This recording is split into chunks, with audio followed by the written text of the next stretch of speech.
নাহমাদুহু ওয়া নুসাল্লি আলা রাসূলিহিল কারীম আম্মা বা'দ। ইচ্ছা না থাকা সত্ত্বেও আজকে ব্রাদার রাহুলকে নিয়ে কিছু কথা বলতে হচ্ছে। যদিও আমি সবসময় বলে থাকি যে যে ব্যক্তির প্রাতিষ্ঠানিক লেখাপড়া নেই, যে ব্যক্তি সরাসরি আরবি থেকে এলেম অর্জন করতে পারে না, আরবি ভাষা বুঝে না, কোরআন এবং সুন্নাহর মূল ভাষার গুরুত্ব শিক্ষা করার গুরুত্ব এবং তাৎপর্য যার ভেতরে এখনও সৃষ্টি হয়নি, উপলব্ধি হয়নি, তার সাথে আসলে কোনো ইলমি বাহাস, আনুষ্ঠানিক কোনো আলোচনা হতে পারে না।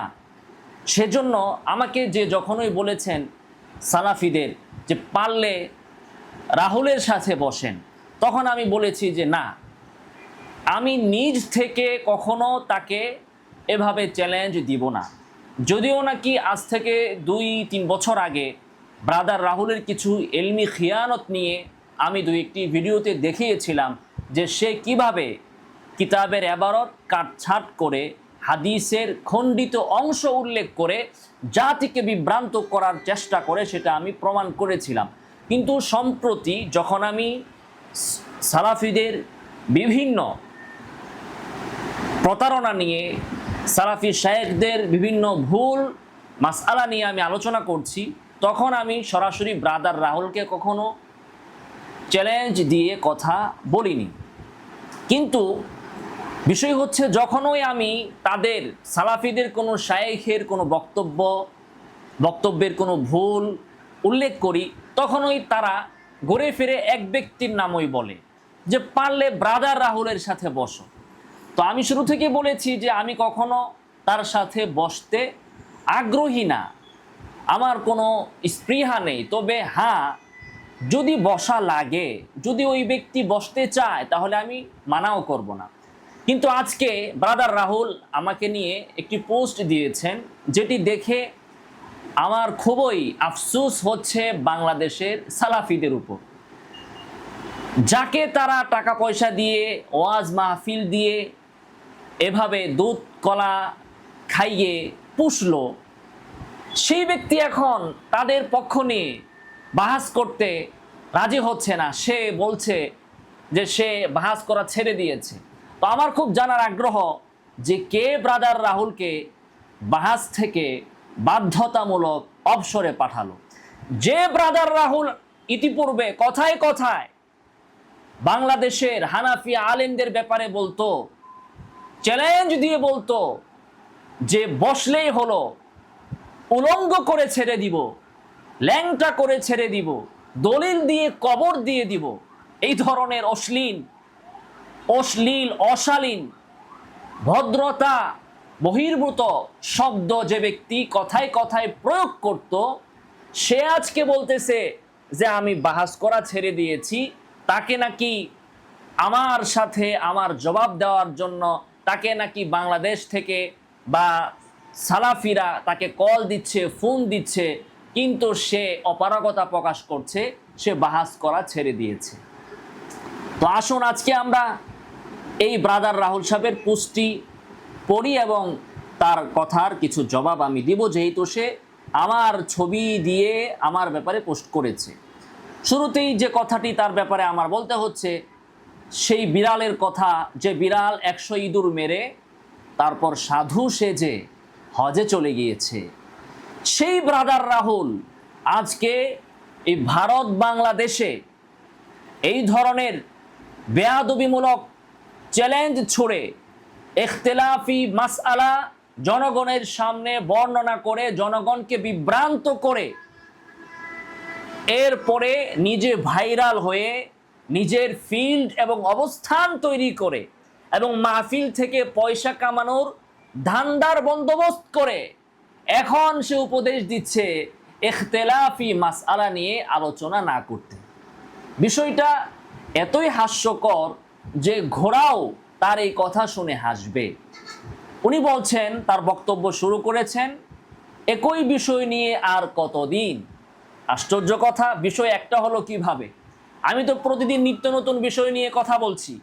আমি কথা বলেছি 20 রাকাত তারাবিকে এই সালাফিরা যে বলে এর কোনো দলিল নাই, প্রমাণ নাই, জাল, সেই বিষয়ে আমি চ্যালেঞ্জ করেছি যে 20 রাকাত তারাবির পক্ষে সহিহ বর্ণনা আছে। এরপরে তারা যে বলে জোরে আমিন না বললে সুন্নাত ছেড়ে দিল, সওয়াব কম হলো, আমি বলেছি এবং তারা বলে যে সহিহ বুখারীতে জোরে আমিন বলার হাদিস আছে। সাহাবীরা, ব্রাদার রাহুল এটাকে এমনভাবে বর্ণনা করতো যে সাহাবীরা এত জোরে আমিন বলতো যে মসজিদ গুম গুম করতো। সেই থেকে মানুষের মধ্যে ধারণা বদ্ধমূল হয়েছে যে আল্লাহ রাসূলের যুগে মসজিদে নববীতে সাহাবারা এত জোরে আমিন বলতো যে মসজিদ গুম গুম করতো। তো আমি এখন দলিল চেয়েছি যে একটা দলিল দিয়ে প্রমাণ করেন, সহিহ হাদিস দেন যে আল্লাহর রাসূলের পেছনে মুক্তাদিরা জোরে আমিন বলেছে, গুম গুম করা লাগবে না, শুধু জোরে আমিন বলেছে, একটা দলিল দেন। সেই দলিল তারা দিতে পারছে না। বিষয় তো একটা হলো না, কেরাত খালফাল ইমাম আছে, 3 তালাক দিলে 1 তালাক হয়। এরপরে রফুল ইয়াদাইন, আল্লাহ রাসূল সাল্লাল্লাহু আলাইহি ওয়াসাল্লাম মৃত্যু পর্যন্ত রফুল ইয়াদাইন করেছেন, সহিহ হাদিসে নাকি আছে। আমি বলেছি এই হাদিস জাল। অনেকগুলো বিষয় তো আমি আলোচনা করেছি, বিষয় তো একটা হলো না। তো প্রথমে শুরু করেছে মিথ্যা কথা, বিভ্রান্তিমূলক কথা দিয়ে যে এক বিষয় নিয়ে আর কতদিন, এক বিষয় নিয়ে আমরা কথা বলি নাই। প্রতিদিন আমরা নিত্য নতুন তাদের ধোঁকাবাজি নিয়ে কথা বলছি। এরপরে ব্রাদার রাহুল উনি বলছেন বিগত প্রায় 1 বছর ধরে লক্ষ্য করছি এই ব্যক্তি নতুন করে ফেসবুকে ইখতিলাফি মাসআলা নিয়ে চ্যালেঞ্জবাজি ও বিতর্কের পরিবেশ সৃষ্টি করার চেষ্টা করছেন। বিষয়টা তো খুবই হাস্যকর। ইখতিলাফি মাসআলা নিয়ে নতুন করে আলোচনার সূচনা কারা করেছে? ওই ইংরেজদের আমলে, ওই ইংরেজদের সময় থেকে এই উপমহাদেশে, ভারতীয় উপমহাদেশে তথাকথিত আহলে হাদিস সালাফি মাযহাবীরা যখন এই ইখতিলাফি মাসালাগুলো জনগণের সামনে আলোচনা করে জাতিকে বিভ্রান্ত করেছে, তখনই তো আমরা বলেছিলাম যে ভাই এগুলোর সমাধান 4 ইমামের যুগে হয়ে গিয়েছে, যার যেটা ইচ্ছা সে ওই মত ওই মাযহাব পালন করুক। তখন আপনারা তো আমাদের কথা শুনেন নাই। তখন আপনারা জাতির সামনে নিয়ে এসেছেন যে ইখতিলাফ বলতে কিছু নাই, সুন্নাহ একটাই, আল্লাহ রাসূলের নবী এক, অতএব সুন্নাহও এক, কেন 4 মাযহাব থাকবে? একটাই মানতে হবে, জোরে আমিন বলতে হবে, 8 রাকাতই তারাবি পড়তে হবে, ইমামের পিছনে সূরা ফাতিহা না পড়লে নামাজই হবে না, জানাজার নামাজে সূরা ফাতিহা না পড়লে জানাজাই হবে না। এগুলো তো আপনারা বলেছেন এবং বলে বেড়াচ্ছেন। তো ইখতিলাফি মাসালা নিয়ে এই চ্যালেঞ্জবাজি এটা তো আমি শুরু করি নাই, আপনারা যখন শুরু করেছেন তখনই আমাদের আকাবিররা আপনাদেরকে বলেছে এগুলো বিভ্রান্তিকর বক্তব্য আপনারা দিবেন না। ইখতিলাফ আছে, ইখতিলাফ থাকবে, যার যে মত অবলম্বন, যে মাযহাব অবলম্বন করতে মনে চায় সে ওই মাযহাব অবলম্বন করবে। এখন আপনি বলতেছেন যে আমি নাকি এই ইখতিলাফি মাসালা নিয়ে নতুন করে ফেসবুকে আলোচনা শুরু করেছি। তো আলোচনা যদি না করি, আপনারা বলেন মাযহাব মানা হারাম, মাযহাব মানা শিরিক, এই সকল বিষয়ে সমাধান যেটা 4 ইমাম দিয়ে গিয়েছেন সেটাকে আপনারা শিরিক বলে বিতর্ক আপনারা সৃষ্টি করেছেন। তো এখন এই দোষ সে আমার উপর চাপিয়ে দিচ্ছে যে এই ব্যক্তি নতুন করে ফেসবুকে ইখতিলাফি মাসালা নিয়ে চ্যালেঞ্জবাজি ও বিতর্কের পরিবেশ সৃষ্টি করার চেষ্টা করছেন। তো বিষয় হচ্ছে আমারটা যদি চ্যালেঞ্জবাজি হয় এবং নতুন করে বিতর্ক সৃষ্টি করার চেষ্টা হয়, তো যখন আপনি নতুন করে শুরু করেছিলেন ব্রাদার রাহুল, আপনি তো পড়াশোনা না করে শুরু করেছিলেন, আমরা তো পড়াশোনা করে তারপরে মাঠে নেমেছি। তো আজকে আমারটা যদি নতুন হয়, আপনি যখন শুরু করেছিলেন তখন সেটা কি ছিল? নতুন ছিল না পুরান ছিল? যখন আপনাদের আকাবিররা ইংরেজদের টাকা পয়সা খেয়ে এই ভারতীয় উপমহাদেশে এসব শুরু করেছিল তখন সেটা নতুন ছিল না পুরান ছিল? এবং এই বাংলাদেশে তথাকথিত আহলে হাদিসদের উত্থান কিভাবে হয়েছে? তাদের উত্থান হয়েছে তারাবির মাসালা নিয়ে। প্রতিটা রমাদান মুবারকে, রমজান আসার 1 মাস আগ থেকে তারা একটা লিফলেট ছাড়তো, 50,000 টাকার চ্যালেঞ্জ, তারাবির নামাজ 20 রাকাত নয় 8 রাকাত, 50,000 টাকার চ্যালেঞ্জ। এই সমস্ত চ্যালেঞ্জ দিয়ে তারা বেরিয়েছে। কিন্তু তখন আমাদের আকাবিররা ভদ্রতার খাতিরে এ সকল বিষয় নিয়ে চুপ ছিলেন, ইখতিলাফি মাসালা নিয়ে কথা বলতে চান নাই। যেহেতু এগুলো নিয়ে ইখতিলাফ করলে বিভ্রান্তি সৃষ্টি হবে, ইসলামের শত্রুরা সুযোগ পাবে, সেজন্য তারা চুপ ছিলেন। সেই সুযোগে তারা তারাবির নামাজ 8 রাকাত 20 রাকাত জাল প্রমাণ করতে পারলে 50,000 টাকার চ্যালেঞ্জ, এগুলো দিয়ে তারা যখন বেরিয়েছে, এখন আমরা যখন সেগুলো জবাব দেওয়ার চেষ্টা করছি, এখন মুখে কুলুপ এঁটে বসে আছে। এখন ব্রাদার রাহুলের জবান থেকে শব্দ বের হচ্ছে না। এখন পুঁজিপাটটা শেষ করে এখন সাধু সেজেছে। এই সাধুগিরি আগে কেন দেখাইলেন না ব্রাদার রাহুল সাহেব? আগে যখন বলতেন দলিল দিয়ে কবর দিয়ে দিবেন, উলঙ্গ করে ছেড়ে দিবেন, ল্যাংটা করে ছেড়ে দিবেন, এখন নিজের পোশাক ঠিক আছে তো? এখন নিজের পায়জামা ঠিক আছে তো ব্রাদার রাহুল সাহেব? তো তিনি বলতেছেন যে আমি নাকি এই চ্যালেঞ্জবাজি করছি, এর ফলে শত শত মেসেজ আসছে এসব বিষয়ে জবাব দেওয়ার জন্য। আমি তো ব্রাদার রাহুলকে কখনো চ্যালেঞ্জ করি নাই, আমি চ্যালেঞ্জ করি আহলে ইলমকে। আহলে হাদিসদের মধ্যে যারা আলেম, চাই সে ছোট্ট আলেম হোক, তার সাথেও বসা যায়। কিন্তু যার ভিতরে আরবি এর ন্যূনতম কোনো জ্ঞান নাই, মূল টেক্সট যে পড়তে পারে না, শরীয়তের দলিলের মূল ভাষা যে বুঝে না, তার সাথে আবার কিসের বাহাস? যেমন কিছুদিন আগে এক ব্যক্তি আমাকে ফোন দিয়েছে, তো হাদিসে আছে ওয়াইল ইবনে হুজর রাসূলের পিছনে নামাজ পড়েছেন, অতঃপর তিনি জোরে আমিন বলেছেন। এখানে অতঃপর তিনি মানে আল্লাহ রাসূল সাল্লাল্লাহু আলাইহি সাল্লাম। এই ব্যক্তি ভেবেছে অতঃপর তিনি মানে ওয়াইল ইবনে হুজর। সে বলতেছে ওয়াইল ইবনে হুজর জোরে আমিন বলেছেন, অতএব পাওয়া গেল নবীর পিছনে সাহাবী জোরে আমিন বলেছেন। তো এখন একজন আলেম কখনো এই ভুল করতো না। এই নাদান তাকে আমার চিনাতে হলো জমিরের মার্জিয়া, ফাসাহাত, বালাগাত, নাহু, সরফ, এগুলো শিক্ষা দিয়ে আধা ঘন্টা ওয়াজ করে তাকে বুঝাইতে হলো যে এখানে আসলে তিনি বলতে আল্লাহর রাসূল ওয়াইল ইবনে হুজর নন। তো যে আলেম আরবি ভাষা জানে, চাই সে ছোট্ট আলেম হোক, অল্প জ্ঞানের অধিকারী হোক, আরবি ভাষা যিনি জানেন তার এই ধরনের ভুল হবে না। তো এই ধরনের ভুলগুলো হয় ব্রাদার রাহুল মার্কা পণ্ডিতদের দ্বারা। ওই ব্রাদার রাহুলের মতো গরিবের আলবানি যারা আছে, এদের দ্বারাই মূলত এই ধরনের বিভ্রান্তিগুলো সৃষ্টি হয়। কাজে এদের সাথে কিসের বাহাস? তো আমি তো ওদের সাথে বাহাস করতে চাই নাই।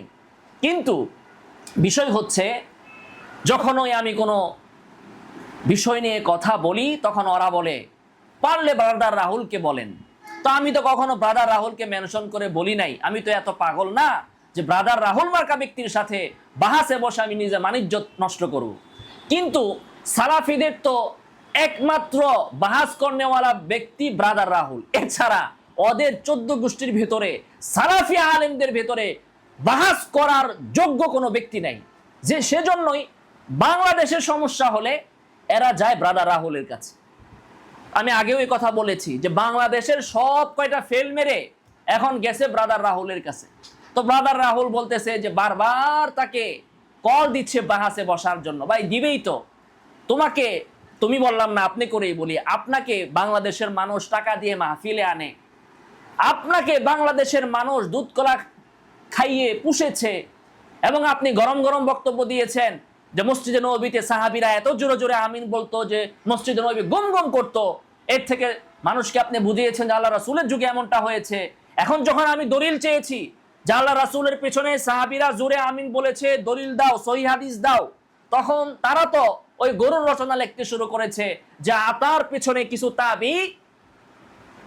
কারণ আব্দুল্লাহ ইবনে আতা বর্ণনা করছেন আব্দুল্লাহ ইবনে জুবাইরের পেছনে মানুষ জুড়ে আমিন পড়েছে, সাহাবীর কথা কিন্তু বলেন নাই। আব্দুল্লাহ ইবনে জুবাইরের যুগ কোনটা? আল্লাহ রাসূলের পরে 4 খলিফার পরে হাসান, তারপর মুয়াবিয়া রিদওয়ানুল্লাহি তাআলা আলাইহিম আজমাইন, তারপরে ইয়াজিদ, ওই যুগে আব্দুল্লাহ ইবনে জুবাইর। তো সেটা হচ্ছে তাবিঈদের যুগ, সাহাবীদের সংখ্যা খুবই কম। তো আব্দুল্লাহ ইবনে জুবাইরের পেছনে যারা নামাজ পড়েছেন তাদের অধিকাংশ অথবা প্রায় সবাই তাবিঈ ছিলেন। তো আতা বলেছেন আব্দুল্লাহ ইবনে জুবাইরের পেছনে মানুষ নাজ বলেছেন, ওটাকে তারা বানাইছে সাহাবী, এবং আব্দুল্লাহ ইবনে জুবাইরের হাদিসকে বানাইছে নবীর পেছনে।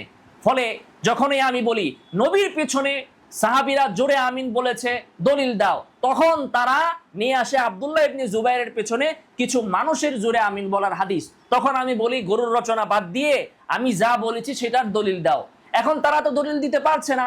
এখন তারা ব্রাদার রাহুলের কাছে ফোন দিচ্ছে যে নেতাজি, আপনি যে আমাদেরকে বললেন যে মসজিদে নববীতে সাহাবীরা এত জোরে জোরে আমিন বলছে যে মসজিদে নববী গুম গুম করতো, সেই হাদিস যখন আমরা দিচ্ছি তখন তো বলা হচ্ছে এটা নাকি গরুর রচনা, তাহলে আমাদেরকে আসলে আমিন জোরে আমিন বলা রচনাটা একটু দেন।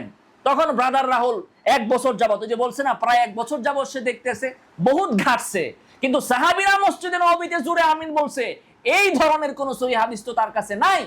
ফলে 1 বছর পরে এখন সে সাধু সেজে ওই যে আঙ্গুর গাছে না উঠতে পারলে বলে যে আঙ্গুর ফল তিতা, দলিল যখন নাই এখন সে বলতেছে অথচ আমি প্রায় 3 বছর ধরে ইখতিলাফি মাসালা নিয়ে আলোচনা থেকে নিজেকে দূরে রেখেছি। কত বড় মিথ্যা কথা! আমার ফেসবুক টাইমলাইন দেখলেই বিষয়টি স্পষ্ট হবে। আসেন তাহলে আমরা ব্রাদার রাহুল সাহেবের টাইমলাইন দেখি। ব্রাদার রাহুলের টাইমলাইনে আমি ঢুকছি, সেখান থেকে আমি দেখছি, আপনারাও দেখে নিয়েন ইনশাল্লাহ। তো দেখি ব্রাদার রাহুল সাহেব তিনি 1 বছর যাবত, না কি বললো, কয় বছরের কথা বললেন উনি? 3 বছরের কথা মনে হয় বলছেন না, বিগত প্রায় অথচ প্রায় 3 বছর যাবত তিনি ইখতিলাফি মাসলা নিয়ে আলোচনা করেন না।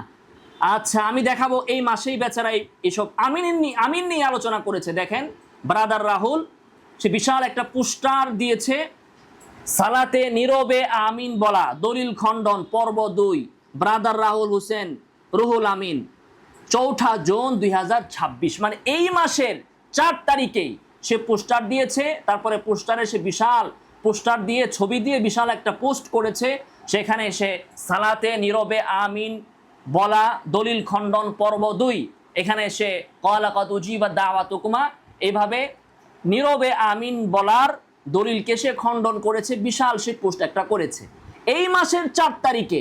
অথচ সে বলতেছে 3 বছর যাবত সে ইখতিলাফি মাসালা নিয়ে আলোচনা করেন না। এবার আপনারাই বলেন, যে ব্যক্তি তার স্বজাতিকে এভাবে ধোঁকা দিতে পারে, বিপদের সময় দলিল না দিয়ে বলে যে 3 বছর যাবত আমি সাধু হয়ে গিয়েছি, আমি এই সকল বিষয় নিয়ে আগের মতো আর পেঁচাল পারি না, অথচ এই মাসের 4 তারিখে, আজকে হচ্ছে এই মাসের 12 তারিখ হবে, 12-13 তারিখ হবে, অথচ এই জুন মাসের 2026-এর 4 তারিখে ব্রাদার রাহুল জোরে আমিন বলা নিয়ে, আস্তে আমিন বলা নিয়ে সে পোস্ট করেছে এবং বিশাল একটা লিখনি সে দিয়েছে 4 জুন 2026। এবার আপনারাই বলুন। আচ্ছা তারপরে দেখেন আরেকটা বিষয় যদি আমরা বলি, এই যে এই 2026 সালে যখন নির্বাচন হলো, নির্বাচনের প্রাককালে যখন বাংলাদেশের আলেমরা নির্বাচনের একটা ব্যস্ততার ভিতরে ছিলেন, আলেম এবং জনগণ, তখনও সে বাংলাদেশে এসে এই রমজানের আগে 20 রাকাত তারাবি 8 রাকাত তারাবি নিয়ে সে গরম গরম বক্তব্য দিয়ে গিয়েছে যে এই বছর 2026-এর রমাদানের কিছুদিন আগে, 2025-এর শেষে বা 26-এর শুরুতে, এই রমাদানের আগেও সে বাংলাদেশে এসে, আমি যদি সঠিক দেখে থাকি তাহলে সে এই রমাদানের আগেও আমি একটা ভিডিওতে দেখেছি সে গরম গরম বক্তব্য দিয়েছে 20 রাকাত তারাবি নিয়ে, যে বলেছে যে যে সামনে রমাদান আসতেছে, আসলেই দেখবেন হানাফিরা মুকাল্লিদরা তারা এই 20 রাকাত নিয়ে এই বলবে সেই বলবে সেই বলবে। অথচ 3 বছর যাবত নাকি সে এই বিষয় নিয়ে কোনো কথা বলে না।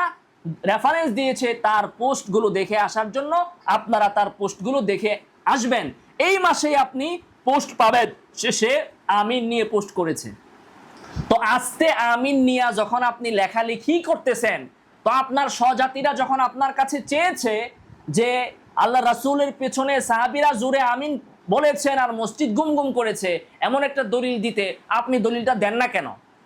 যদি দলিল না থাকে তাহলে বলে দেন না কেন যে আসলে এই বিষয়ে দলিল নাই, সাহাবীরা জোরে আমিন বলেছেন নবীর পেছনে মুক্তাদি হিসাবে, এমন দলিল নাই, বলে দেন।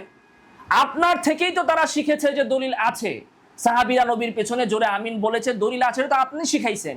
তো আপনি দলিল দিলেই তো তারা নিবৃত হয়, আমাদের আর বুঝাইতে হয় না, আমাদের কথা তো তারা মানে না।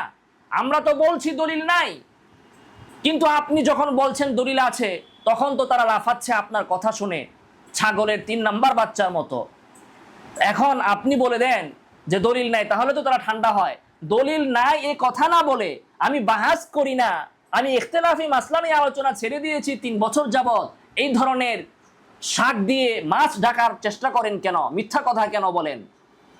দলিল থাকলে দলিল দেন, নাইলে বললেন দলিল নাই। বাহাস করেন আর না করেন সেটা পরের কথা, আপনার সাথে বাহাস করার কারো আগ্রহ নাই।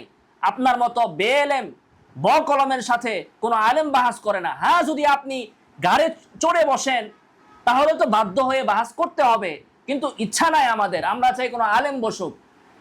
আপনি এত বড় পোস্ট না দিয়ে বলে দিতেন যে আমি এতদিন যাবত যে বলছিলাম সাহাবীরা মসজিদে নববীতে জোরে জোরে আমিন বইলা মসজিদ কাঁপাইছে, এর কোনো দলিল নাই, আপনি বইলা দিলেই তো পারতেন, এত বড় পোস্ট দেওয়ার দরকার ছিল না। এরপরে সে বলতেছে, তিনি বলতেছেন, অথচ আমি প্রায় 3 বছর ধরে ইখতিলাফি মাসআলা নিয়ে আলোচনা থেকে নিজেকে দূরে রেখেছি। আমার ফেসবুক টাইমলাইন দেখলেই বিষয়টি স্পষ্ট হবে। দেখলাম তো আমরা, কারণ এসব বিষয়ে উভয় পক্ষের মধ্যে দীর্ঘদিন ধরে আলোচনা, বিতর্ক, ভিডিও, জবাব ও পাল্টা জবাব হয়েছে একই বিষয় নিয়ে আর কতদিন। এই কথাটা ব্রাদার রাহুল ভাইরাল হওয়ার আগে কেন বুঝলেন না? এই কথাটা ইংরেজদের পয়সা খাওয়ার আগে আপনাদের আকাবিররা কেন বুঝলো না? আমরাও তো বলেছি, এইটা তো বহুত আগেই, 1300 বছর আগে আবু হানিফাদের যুগে, সাহাবীদের যুগে, তাবিঈদের যুগে এ সকল মাসলা নিয়ে ইখতিলাফ হয়েছে, হয়ে আসছে, লেখালেখি হয়েছে, কিতাব লেখা হয়েছে, দলিল দেওয়া হয়েছে, দলিল খণ্ডন করা হয়েছে। এই সকল বিষয় নিয়ে জনগণের সামনে আলোচনা করে নতুন করে বিভ্রান্তি সৃষ্টি করার আর কোনো দরকার নাই। একথা তো আমরাই বলছিলাম, আমল তো আপনারাই করেন না, আপনিও তো করেন না। যদি করতেন তাহলে কেন আবার আস্তে আমিন বলার দলিল খণ্ডন, আস্তে আমিন বলার দলিল খণ্ডন নিয়ে আপনি কেন আবার এই মাসের 4 তারিখে পোস্ট করলেন? যদি আপনি বুঝে থাকেন এই বিষয় নিয়ে ইতিপূর্বে আরো ব্যাপক আলোচনা হয়েছে, যদি আপনি বুঝেন, আপনি বুঝাচ্ছেন ইতিপূর্বে আলোচনা হয়েছে মানে আপনি আলোচনা করছেন, আপনার আলোচনাই যথেষ্ট। আরে আপনি কে? আপনার জন্মের আগে 12, 13, 1400 বছর আগে এই সকল বিষয় নিয়ে আলোচনা হয়েছে, সেটাই যথেষ্ট। তো আপনি বুঝতেছেন, তারপরেও কেন এই মাসের 4 তারিখে আপনি পোস্ট করলেন? এরপরে তিনি বলতেছেন, সত্যি কথা বলতে এখন এইসব বিষয় নিয়ে আলোচনা করতে অস্বস্তি লাগে। এই মাসের 4 তারিখে কিন্তু সে আলোচনা করেছে, আবার বলতেছে অস্বস্তি লাগে। দলিল না থাকলে অস্বস্তি লাগবে, এরকম ভিতরে মুচড়ামুচড়ি করবে। সারা জীবন বলে বেড়াইছেন, ল্যাংটা করে ছেড়ে দিবেন, উলঙ্গ করে ছেড়ে দিবেন, দলিল দিয়ে কবর দিয়ে দিবেন। এখন নিজেই বলতেছেন অস্বস্তি লাগতেছে, আমার লাগবেই, স্বাভাবিক, নাই তো দলিল। কিন্তু সম্প্রতি কিছু নতুন মুফতি আবির্ভূত হয়েছেন, যারা নিজেদের জাহির করার জন্য সোশ্যাল মিডিয়ায় পুরনো বিতর্কগুলোকে নতুন করে উস্কে দিচ্ছেন এবং সাধারণ মানুষকে বিভ্রান্ত করছেন। তার কথা থেকে বোঝা গেল যে এগুলো পুরানো বিষয় এবং এই বিষয়গুলো নিয়ে আলোচনা করলে সাধারণ মানুষ বিভ্রান্ত হবে। তাহলে আমার প্রশ্ন, সেই পুরানো বিষয় নিয়ে আপনি কেন আলোচনা করেছিলেন এবং বর্তমানেও করছেন, এই মাসের 4 তারিখেও করেছেন? তাহলে কি আপনিও নিজেকে জাহির করার জন্য? আমরা তো আলহামদুলিল্লাহ জাহির আছি আগে থেকেই, আমাদের তো ফিল্ড একটা না। আমরা ইলমে কেরাতের লাইনে কথা বলেছি, মেহনত করেছি, আমরা ইফতা ফতোয়ার লাইনে মেহনত করেছি, আমরা বেদাতীদের বিরুদ্ধে কাজ করেছি, আমরা সালাফিদের বিরুদ্ধে কাজ করছি, আমরা কাদিয়ানি, হিজবুত তাওহীদ সবার বিরুদ্ধেই আমার কথা বললাম। আর আমাদের অঙ্গনে যত আলেম আছেন তাদের কাজের কোনো পরিধি তো শেষই নাই।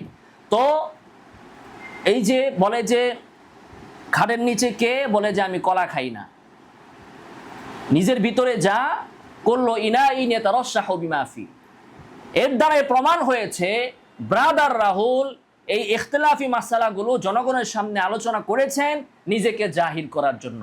উনি নাকি আগে ছোট্টখাটো কিসের ব্যবসা করতেন, ওই ব্যবসায় যখন তিনি সফলতার মুখ দেখতে পারছিলেন না, তখন নিজেকে জাহির করার জন্য তিনি এইভাবে বিতর্ক সৃষ্টি করেছেন, জনগণকে বিভ্রান্ত করেছেন, জনগণকে মিথ্যা কথা বলেছেন, তাকলিদের বিষয়ে, মাযহাবের বিষয়ে, আমিনের বিষয়ে, তারাবির বিষয়ে মিথ্যা কথা বলে বিভ্রান্ত করে এখন বলতেছেন যে সোশ্যাল মিডিয়ায় পুরনো বিতর্কগুলো নতুন করে উস্কে দিয়ে, যেমনটা উনি নতুন করে উস্কে দিয়েছিলেন, অথচ সেই বিষয়গুলো ছিল পুরনো এবং সাধারণ মানুষকে বিভ্রান্ত করছেন। ব্রাদার রাহুল সাহেব তিনি একজন সফল ফাত্তান, ফেতনাবাজ। তিনি জাতিকে বিভ্রান্ত করে মসজিদে মসজিদে মারামারি লাগিয়ে, আলাদা মসজিদ নির্মাণ করিয়ে, আলাদা মতবাদ সৃষ্টি করে, তারপরে নিজে বড় পণ্ডিত এবং সালাফি সেজে, আর এখন ওই আগের শার্ট প্যান্ট, আগের সেই ট্রাকের ড্রাইভাররা যে পাঞ্জাবি পরে সেই পাঞ্জাবি খুলে এখন তিনি কিন্তু রুমাল আর ওই আবাকাবা লাগিয়েছেন, শায়েখ কিন্তু এখন তিনি সেজেছেন। যেহেতু সালাফি অনেক আলেমরাও তাকে শায়েখ হিসাবে মানে না, কাজেই এখন নিজেকে একটু গেট আপ মানানসই করার জন্য এখন তিনি আবাকাবা রুমাল পেঁচিয়ে এখন ফেসবুকে তিনি একটু মৌসুম ধরেছেন যে এই সকল ইখতিলাফি বিষয় নিয়ে ব্রাদার রাহুল আলোচনা করে না। ব্রাদার রাহুল এখন কি নিয়ে আলোচনা করবে, তাহলে তার ভিতরে আছেটা আর কি? এরপরে সে হুমকি দিচ্ছে, আমি স্পষ্ট করে বলতে চাই এই অনর্থক চ্যালেঞ্জবাজি ও ফিতনা সৃষ্টি বন্ধ করুন, অন্যথায় পরিস্থিতি এমন পর্যায়ে পৌঁছাতে পারে যে আমাদের আবারও এসব বিষয় নিয়ে বিস্তারিত জবাব দিতে বাধ্য হতে হবে, তখন দায়ভার আমাদের উপর চাপানোর চেষ্টা করবেন না। এ কথা কখন বলে মানুষ জানেন? যখন দেখবেন বিরোধী দল, তাদের সামনে আন্দোলন করার মতো কোনো লোক নাই, মাঠ খালি, সরকারের বিরুদ্ধে পেরে উঠছে না, তখন সরকারকে বলে যে আপনারা অনতিবিলম্বে এই সকল কর্মকাণ্ড বন্ধ করুন, না হলে যে পরিস্থিতির সৃষ্টি হবে তার দায়ভার আপনাদেরকে নিতে হবে। আরে ভাই, যদি দায়ভার দেওয়ার হিম্মত থাকে, যে বিরোধী দলের আছে এই হিম্মত, তার এই কথা বলতে হয় না যে পরিস্থিতি সৃষ্টি হলে দায়ভার আপনাদেরকে নিতে হবে। সে পরিস্থিতি সৃষ্টি করে দায়ভার তার উপর চাপিয়ে দিতে পারে। তো ব্রাদার রাহুলের কাছে তো দলিল নাই। যদি আল্লাহ রাসূলের পেছনে সাহাবীরা জোরে আমিন বলছে, মসজিদে নববী গুম গুম করছে, এমন হাদিস যদি সে দিতে পারে, তাহলে সে কখনোই কথা বলতো না, চাপাবাজি করতো না, দলিল দিয়ে দিত। কিন্তু দলিল নাই, এখন বলে যে হুমকি দিচ্ছে ফিতনা সৃষ্টি বন্ধ করুন। আপনি কে? বন্ধ করব না চালু রাখবো এটা বলার আপনি কে? আপনি বন্ধ করেছেন, আপনি নিবৃত হয়ে গিয়েছেন বলে দাবি করছেন, তো আপনি বন্ধ করলেই আমাদের বন্ধ করে দিতে হবে? আমরা কি আপনাকে দেখে কথা বলি? আমরা তো আপনাকে গনিও না। আমরা বন্ধ করব যখন মুজাফফর বিন মুহসিন বন্ধ করবে, আমরা বন্ধ করব যেদিন আব্দুর রাজ্জাক বিন ইউসুফ বন্ধ করবে, আমরা বন্ধ করব যেদিন ওই যে শায়েখ বলেছিল আল্লাহকে সাজদা দিলে শিরিক হবে, ওই বিভ্রান্তিকর শায়েকরা, পথভ্রষ্ট শায়েকরা যেদিন নিবৃত হবে, সালাফি বেদাতি এই ভ্রান্ত মতবাদ যেদিন বাংলাদেশ থেকে মূলোৎপাটিত হবে, সেদিনই আমরা বন্ধ করব, তার আগে নয়। এখন তিনি বলছেন বন্ধ না করলে পরিস্থিতি এমন পর্যায়ে পৌঁছতে পারে যে আমাদের আবারও এসব বিষয়ে বিস্তারিত জবাব দিতে বাধ্য হতে হবে। কবে দিছেন আপনি বিস্তারিত জবাব? কবে দিছেন? আজ পর্যন্ত কোন সালাফি, কোন আহলে হাদিস, উলামায়ে কেরামের সামনে এসে কোন যুক্তিগত জবাব দিতে পারে নাই, সহি জবাব দিতে পারে নাই। নাকে খত দিয়ে এসেছে, জবাব সে দিতে পারে নাই। হ্যাঁ, নিজে নিজে মন করা খাইলেই হবে? নিজে জানে না উসুলে ফিক, উসুলে হাদিস, ফিক হাদিস তাফসির, উসুলে তাফসির, নিজে কিছু জানে না, এখন নিজে নিজে বসে বসে মন করা খায়। হযরত উমরের যুগে থাকলে এগুলোর মুখে কষ্টিপ লাগায়া তারপরে ওই যে পাহাড়ের ভিতরে এদেরকে স্থানান্তর করে দিত, দেশান্তর করতো, যে যা বেটা ওই জঙ্গলে পাহাড়ে যেয়ে বসবাস কর, তোর কারণে জনগণ বিভ্রান্ত হচ্ছে। আল্লাহ সুবহানাহু ওয়া তাআলা ব্রাদার রাহুল হোসেন, তারিখ 13 জুন 2026, পশ্চিমবঙ্গ, ভারত। আরে ভাই, আমি বাংলাদেশের মানুষ, তুমি তোমার ভারত নিয়ে চিন্তা করো, আমাকে নিয়ে তোমার চিন্তা করতে হবে না। ওই ভারতের